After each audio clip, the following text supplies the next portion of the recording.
10th March ছিল আমার দাদা ভাইয়ের বার্থডে। আজ তারই মিনি ব্লগ শেয়ার করছি। বার্থডে গার্লের পছন্দ মতন ব্রেকফাস্ট দিয়েই দিনটা শুরু হয়েছিল। লাঞ্চেও ছিল এলাহি ব্যাপার, সবই দাদা ভাইয়ের পছন্দের মতন খাবার। ভাতের সাথে 7 রকমের ভাজা তো ছিল, সাথে ফুলকপি গাজর দিয়ে ডাল, শুক্তো, মাছ, মাটন, চাটনি, পায়েস সবই ছিল। আমার আর মায়ের কাছে পায়েস খেয়ে আদর খেয়ে দাদা ভাই লাঞ্চ খাওয়া স্টার্ট করলো। সন্ধেবেলায় আমরা গেছিলাম সাউথ সিটিতে। দাদা ভাইয়ের অফিস থাকায় কোথাও যাবার প্ল্যানই করা হয়নি। আর এই হলো বার্থডে গার্লের বার্থডে লুক। সাউথ সিটিতে ওই কিছুক্ষণ থেকে ফটো ভিডিও তুলে দেন ওখান থেকে যাচ্ছি আমরা আমাদের পছন্দের বিরিয়ানির দোকানে। এই দোকানটা আগেও আপনারা আমার ব্লগে দেখেছেন। এই দোকানের বিরিয়ানির প্রচন্ড রকম ফ্যান আমরা।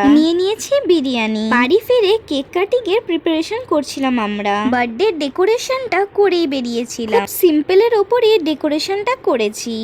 Happy birthday to you, happy birthday to you, thank you, happy birthday dear দাদা ভাই, happy birthday to you.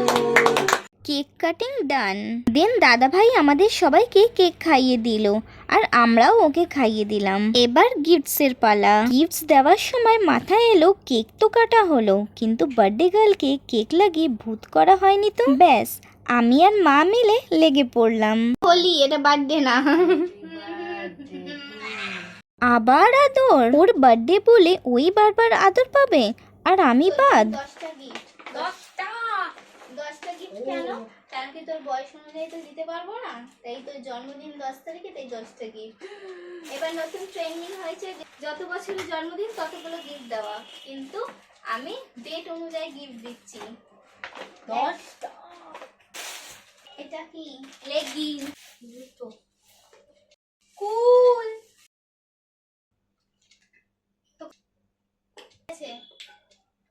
White chocolate, I love white chocolate. এটা ইনার গার্মেন্টস। এই গিফটটাই মনে হয় দাদা ভাইয়ের বেশি পছন্দ হয়েছে। স্পিকার পেয়ে ওর অবস্থাটা দেখুন। দাঁড়ান, এখনো গিফট বাকি আছে। খুশি? খুব খুব খুব খুশি। গিফটসগুলো একবার আপনাদের সামনে থেকেও দেখিয়ে দিই। যেই বিরিয়ানিটা এনেছিলাম সেটা দিয়ে ডিনারটা সারবো, আর আইসক্রিমও ছিল। দাদা ভাইয়ের ডান্স দেখতে দেখতে আজকের মিনি ব্লগটা এখানেই শেষ করছি। বাই।